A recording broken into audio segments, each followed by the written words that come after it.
here.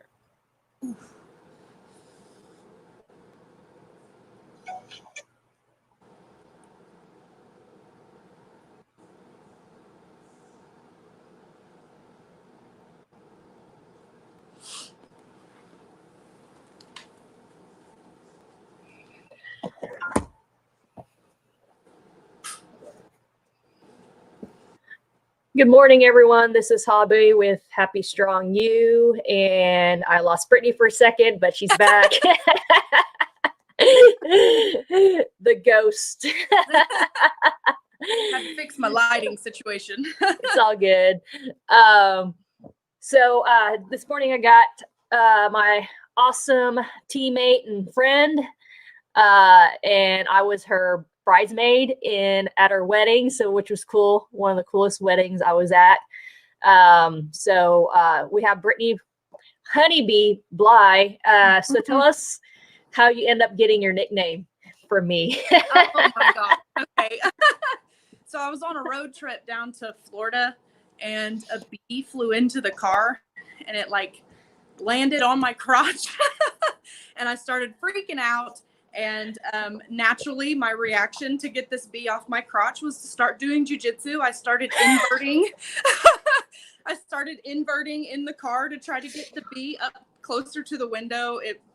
There's a video on Facebook if you really want to know. I think it was, you spent like at least a good 5 minutes trying to do jujitsu with this honeybee. It was a whole ordeal. I think Parker, Nicole's son, was live on Facebook during it. The whole thing was a mess. So instead of helping you out, he just like, I gotta film this. And we're cracking up. No one was helping me. No one was. And this bee was like on your crotch or something like that. Seriously, I was in the front seat. I started putting my feet on the dashboard, like inverting, trying to get this bee, my crotch, up to the window so that the bee would fly out. So since then, I called her Honeybee. So there's your nickname. I was like, yes, we found you a nickname on there. So let's talk about a little bit about you, your jiu-jitsu journey, how long you've been in jiu-jitsu, belt level, all that great stuff, and where you're training at. Okay. I train at Oklahoma Martial Arts Academy under Seth Norman. I'm a blue belt. I've been training since 2016, I believe. I say that loosely because I didn't train really for like the first 6 months. I've been training since 2016, blue belt under Seth Norman at Oklahoma Martial Arts Academy. Gotcha. So what was your, before you're hesitant coming, what was your thoughts about trying to get into jiu-jitsu and then your first experience? I was not interested in jiu-jitsu whatsoever. My husband talked me into it. At the time, we were just dating, and I had told him, okay, I'll give it a try. He made me promise to give it a legitimate try, not go to 2 classes and give up. So I told him 6 months. I would try for 6 months. If I didn't like it, I never had to do it again. I made it to about 5 months without rolling. Made excuses to not go to classes all the time. I was very hesitant my first 5 months. And then my first round, Janie forced me to stay one day for advanced class and actually do live rounds. And my first round was with Seth.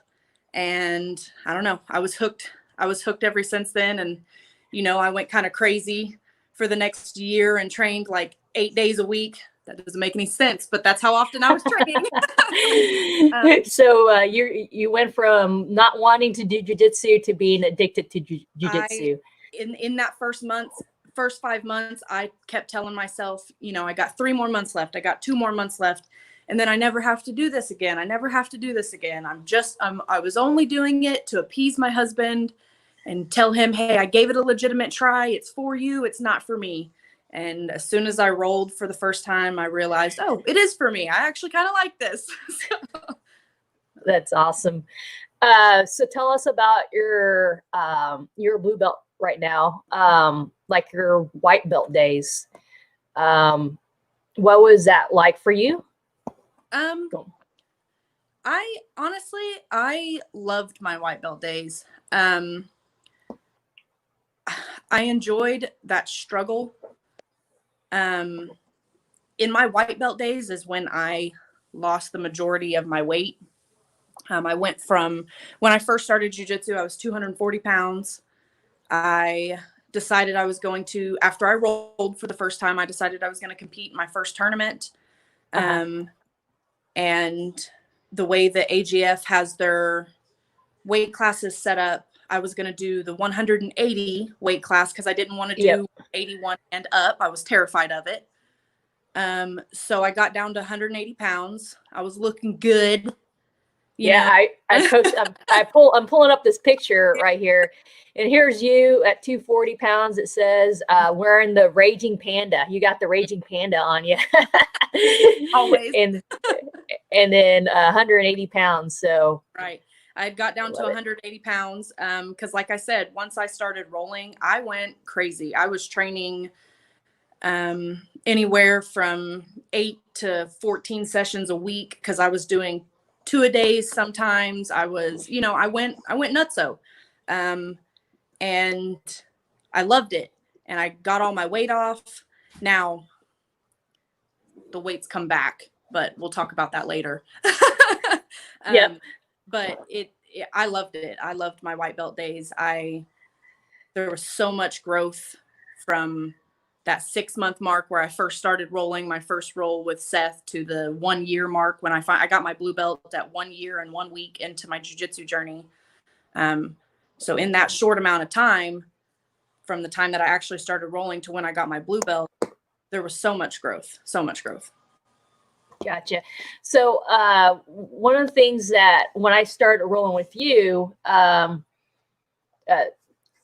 I felt like you were really I was like impressed because, oh my gosh, you like move like a small person. So I was like, man, I mean, you definitely impressed me because the way you control your body, you're like intentional with your moves.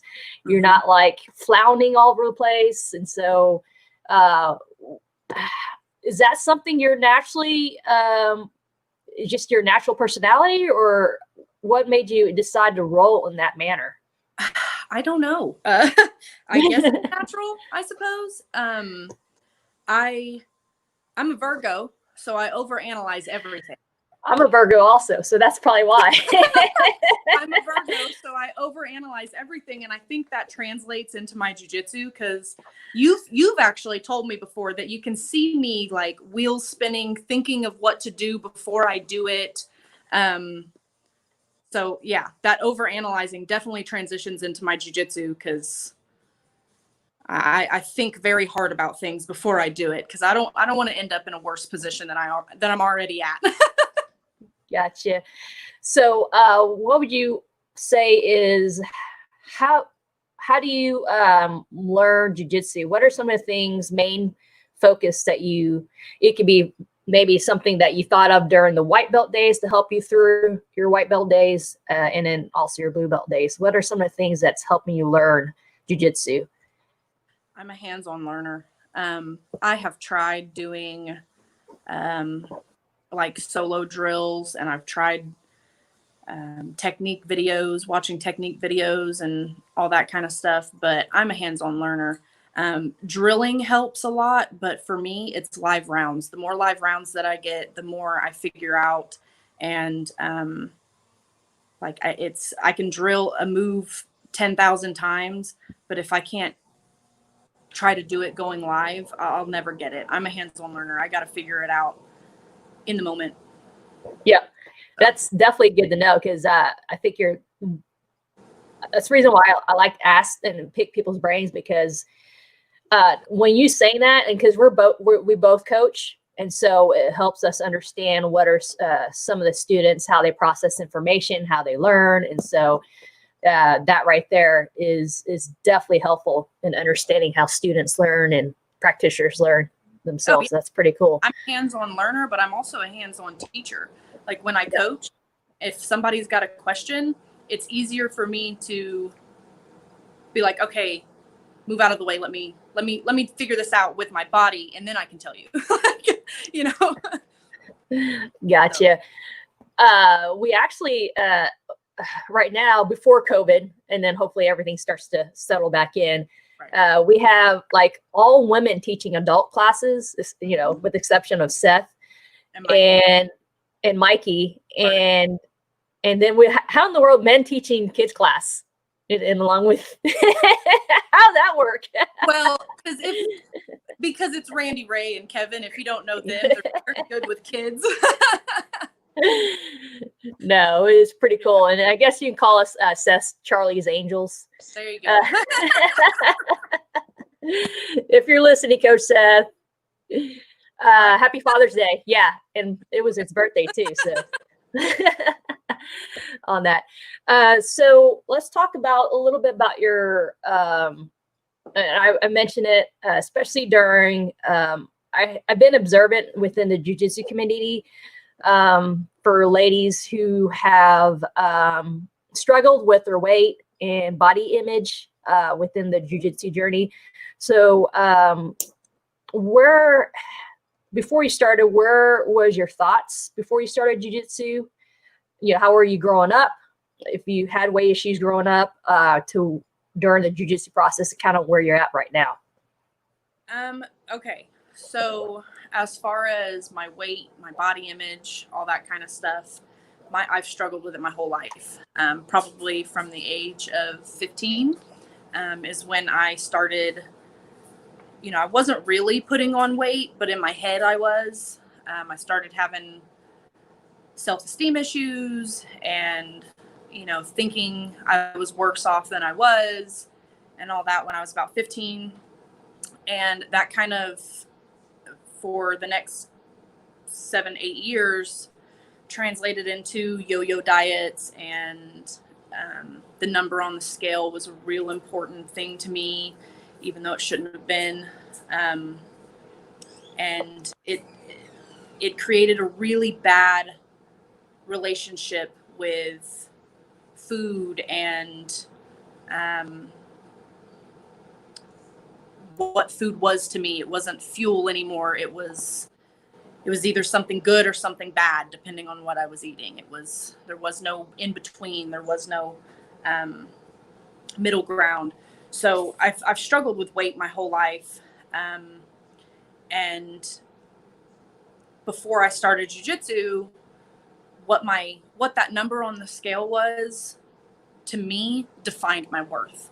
And then once I started jiu-jitsu, and like I said, I lost all that weight, but I have put that weight back on. But my thoughts of myself have not changed. I don't define myself as much by that number anymore. Ever since I started jiu-jitsu, it's not what that number says.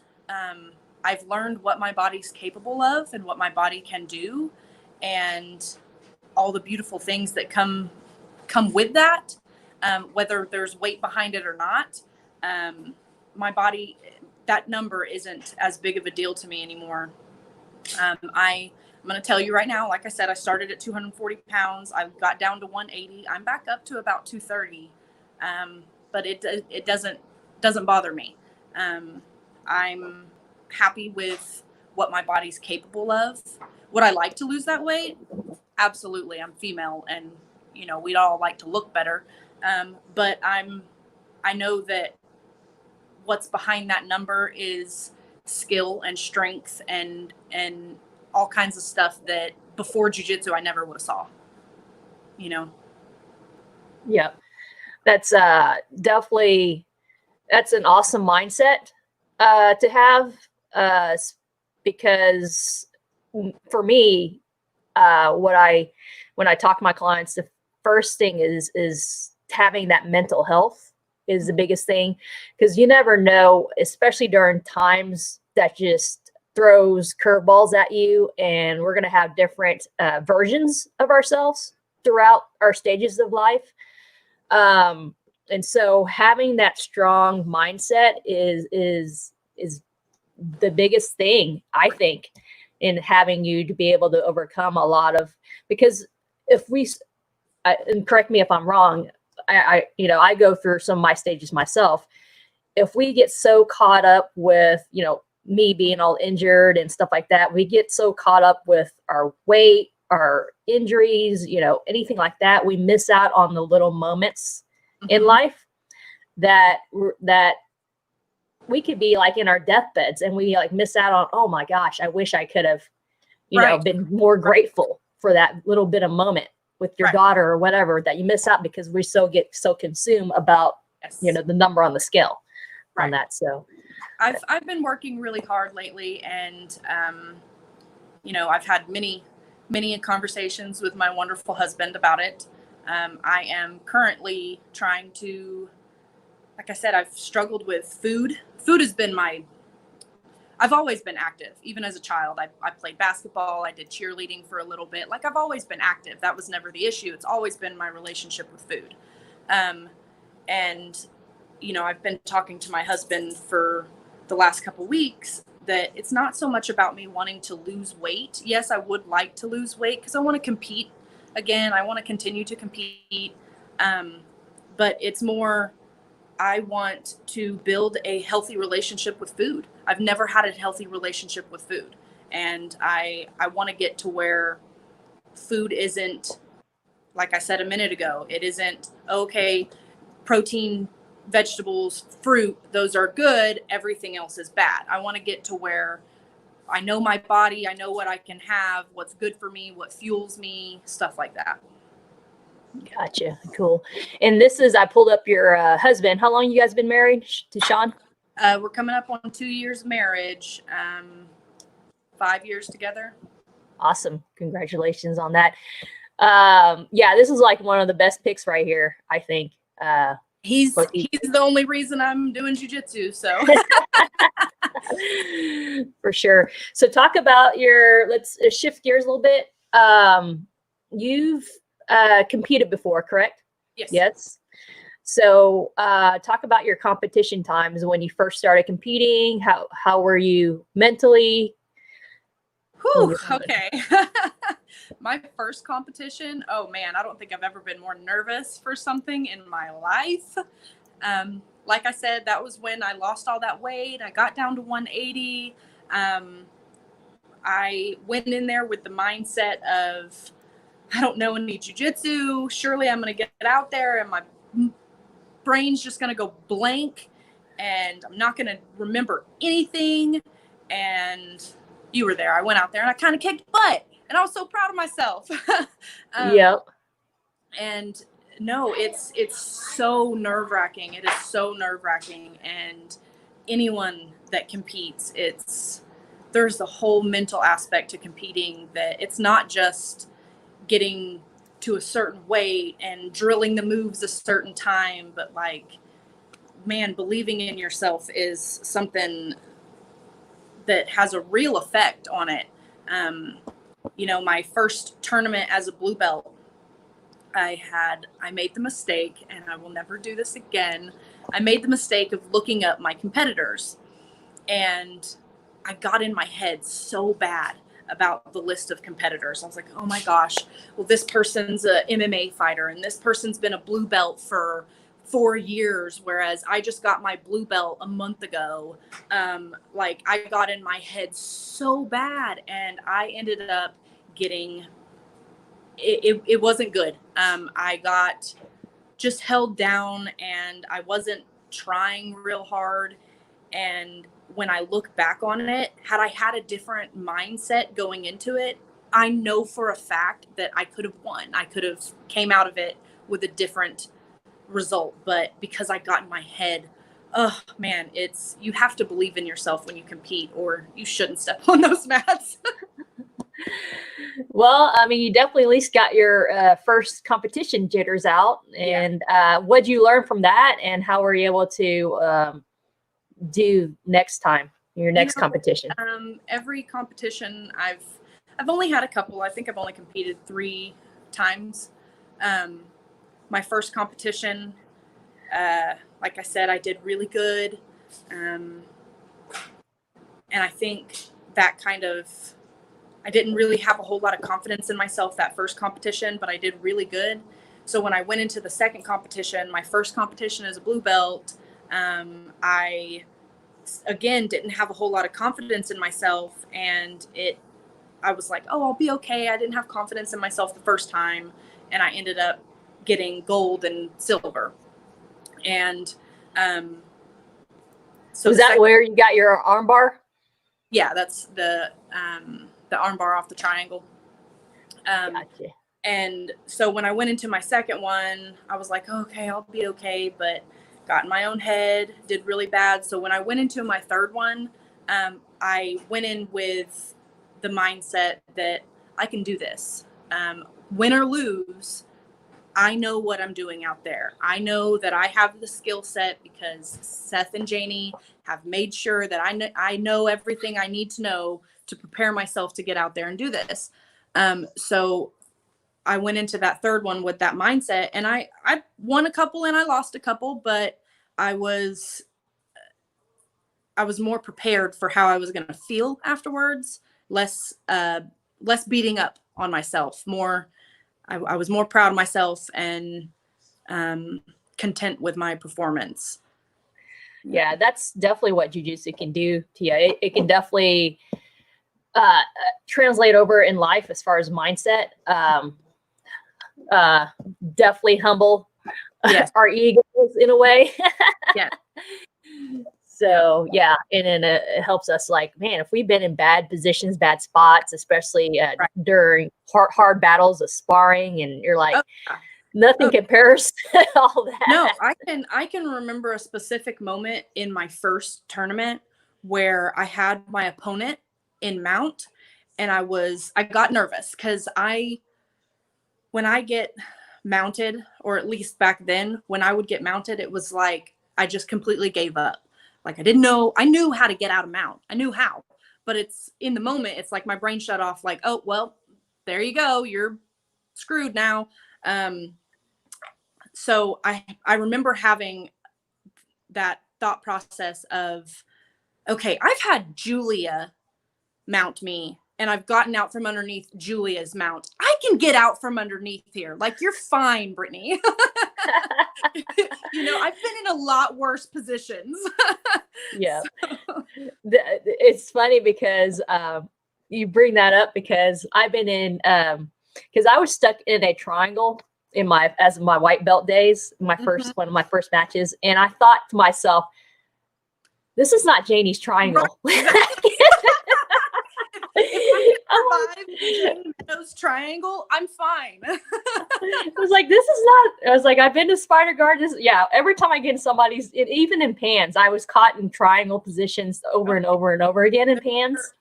And I was like, this is not Janie. I can get out of there. You know, triangle. Incredible team up at OMA that anytime I compete, I find myself in any position, and you can kind of click and think back to, oh, they got me in DLR. I mess with Seth's DLR all day long. Like, I'm okay. Like you kind of think back, and I've had people grab a hold of my ankles in tournaments, and I'm like, okay, well, I roll with Bill. I'm fine. So yeah. Yep, for sure. Yep, dealing with people that can leg lock you, for sure. It's good to have those correlations, like I'm fine. So I'm going to show you one of the pics that I have on here. So I posted this pic on my timeline, and it says, if looks could kill, we like to recreationally strangle people in our dresses, gi or no gi, super sladies on there. So, but yeah, that's pretty cool pic as far as, us being out there. That's like probably one of the, I normally don't like, I was telling Brittany, I was like, I don't want to wear a dress. But it was your wedding, so I had to get a dress. I would much rather wear a gi than a dress. When we talk about how close all of us ladies are up at OMA, there's a great example of it. We'd have to be pretty close with each other to be able to convince you to put a dress on. I was like, okay. My husband was like all giddy when I put a dress on, and then I was like, okay, as soon as this whole thing is done, I went inside your changing room. I was like, okay, I'm taking this off, putting my comfortable clothes on. When we first started talking about the wedding, and we hadn't really discussed like what the bridesmaids would wear and all that kind of stuff. We had thrown around the idea of getting married in our geese, and you were all for it. You were like, yeah, let's be in our geese. Let's be in our geese. And I remember Chris being like, no, she has to wear a dress. So you end up opting to wear a dress. Yes. Hey, put our belts on over our dresses. So we incorporated jujitsu. It's okay. That's awesome on there. Pretty cool. But yeah, one of the things I do want to talk about while as far as rolling with you and training with you, you said you're, somewhere around, you could be like you at 180 or around 200ish, but I solely love rolling with you. It's not very many big, heavy people I like to roll with, but the way you roll is just fluid, and you're able to, how many big person is able to fluidly invert? Right. And I know your game is half guard and stuff, but you're able to like go with the flow and stuff like that. So I wish I had like some rolling session videos of you, but it's just I'm just impressed. And also you were my I had a choice between you or my husband as my uke for testing my brown belt. And I was like, I chose you over my husband because my husband is like a robot. He's not a very good uke. So smooth, yeah. On there. So yeah. And then you're helping me through some of the moves, and because of you, man, you helped me pass. I was like forgetting some stuff. I was like, oh, what was it that I need to do? And you're like reminding me, oh, do this. I'm like, oh yes. So thank you for helping me through my brown belt. Yeah, no, test on that. That's what we're here for. But no, like like you said, how many big people can roll that fluidly and move that fluidly? Every single time I have ever competed, I have had at least one of my competitors tell me that I don't move like I'm 180. I move like I'm 130 pounds. I take a lot of pride in that. And the reason I move that way is because I roll with you and Janie and Bill and Randy and these people that are smaller than me that move like that. And I pick up on what y'all are doing. And when I coach my classes, I tell my classes all the time that there is a difference between being heavy and having pressure. It took me a really, really long time. When I first started at 240 pounds, I can remember being in the living room of my house, going over side control escapes with my husband and my little tiny, at the time, probably 165 pound husband. He's put some weight on since then. He's trying to bulk up. But me being 240 pounds and him being 165 and him just hysterically laughing at me because my side control was so weak. I had no pressure on him whatsoever. And he was just cracking up. To now being smaller and having way more pressure now because I understand pressure. It's not, I tell this to my students all the time. It's not about your weight. It's about the technique behind it. There's technique behind pressure. And so to not feel bad that you're a heavy person, just because you're a heavy person doesn't mean you have to roll like a heavy person. You can move and still have pressure. Yeah, that's something that Coach Seth has taught us for sure. Seth and Janie, precise pressure on that technique behind all that. And we have Kelvin Rafer. He says hi. He said Brittany takes legs, no fair. I wonder where she learns all those leg locks from. Coach That'd Seth be you. and Bill. Kelvin, hopefully you've had some of my little storm of leg attacks on you. So when Kelvin first started at OMA, he kind of went over this a little bit when he did his video with you, that he had this mindset of like, a girl can't submit me. A girl can't submit me. And it was one of his first open mats that he came up to, and I got to saddle on him, and I ended up knee barring him, and he was like, what? And I'm like, yeah, sorry. Ha taught me what saddle was. So now that's my favorite position. She likes to ride the saddle. Yeah. For sure. Yeah, Kelvin, he's like in his 200. He's a big dude also. And the way he rolls with like technique. He's 160 pounds, like respectable for sure on there.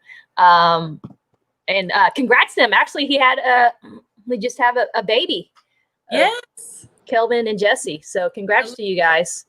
Olivia. She's Olivia. Beautiful. Oh man. She's beautiful. For sure. We'll have to visit them when everything's kind of calmed down with COVID, for sure, on that. All right. So we're going to kind of conclude a little bit. So what would you say is like a positive, it could be something we kind of talked about, a positive message, quote, or a mantra you like to leave for others today? I mean, I wouldn't say it's necessarily a quote, maybe a mantra. I tell it at the end of, like, when I coach classes, I tell it to people at the end of my class. There are things in our jiu-jitsu that we think are going to be downfalls, like being lanky, being heavy, don't think that those things are bad. Find a way to use those things that are supposed to be your downfalls and make it your strongest point of your game. My weight should be my downfall. But I think that I've gotten to a point in my jiu-jitsu where I have made my weight my strongest point of my game. I'm not heavy to be a jerk on people. I use pressure in the right points, in the right places, at the right time. If you're long and lanky and you can't figure out a move that's made for long and lanky people, like Sean with his darces. Like, he's made that his strong point in his game. So I try to tell people all the time, if you think that it's something that's supposed to play against you, use it in your favor. Use it in your favor. That's awesome. That's a great message right there. I love it. There's a reason why you're a coach also. Speaking of using positions, your weight as your advantage, one of the things I do not want to be under is your mount. I think I was under it maybe once or twice. I was like, holy cow, I do not want to be under your mount. So, but when I do, I was like, if I can get out of your mount, I can get out of anyone's mount. Right. And so when my last competition, I had a girl set off on saddle, and she had my knee, and she was pretty close to the knee bar. But if you go back and you play the video, you can see on my face, I was cool, I was calm, I was collected, I was thinking, I knew what I had to do, because I have been in that position so much with you. You have been on my knee so much that I'm like, it's fine. I just have to do this right here, and I'm okay. Like, I can survive this because I've been here before. Yeah, for sure. Yeah, we love the different variations that each training partner skill sets provide, because that's a necessity, especially if we go out in tournaments when we meet different people with different skill sets. So we're able to be familiar with all that. All right, so we're gonna do a little bit of dance out. We're gonna dance out. I don't do it with everyone, but there's certain people I do it with. So, so I'm just gonna turn on some tunes. Yeah, you can vote. You can vote. You can vote. You're running man. We can do the Macarena. How do you do the Macarena? Oh, you're too much. Too much.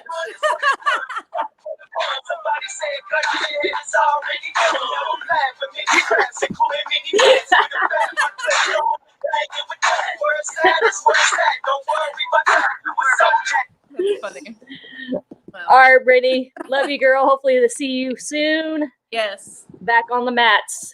Yes. All right. Thank you, everyone who tuned in. Appreciate it. I'm going to share this out. All right. Take care of yourself. Bye, everyone.